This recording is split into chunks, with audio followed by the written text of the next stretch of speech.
Our correspondent in Tokyo, Micheal Penn, joins us now. Michael, what did Zelensky have to say?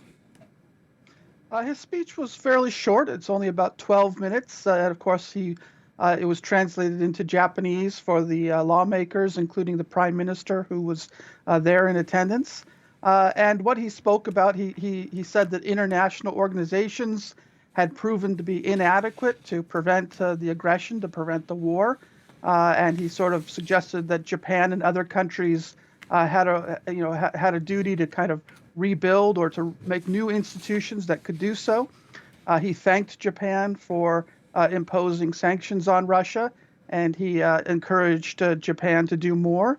And he also mentioned that reconstruction, which means that he was kind of thinking ahead to the end of the war and maybe getting Japan's financial and technical support to rebuild the country after the war has ended.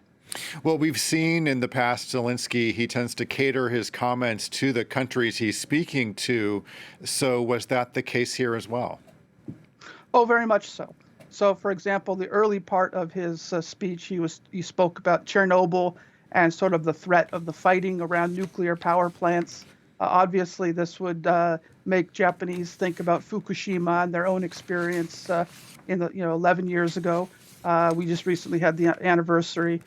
He also talked about how Ukrainians are very fond of Japanese culture, and he spoke about the ways in which Japanese culture can be found in Ukrainian society. So he was very much sort of praising Japan. He was sort of massaging its sort of national ego, you might say, and making Japan feel like it's an important country and a loved country, and one from which he wants a lot of support. Okay, that's our correspondent in Tokyo, Micheal Penn. Michael, thanks so much.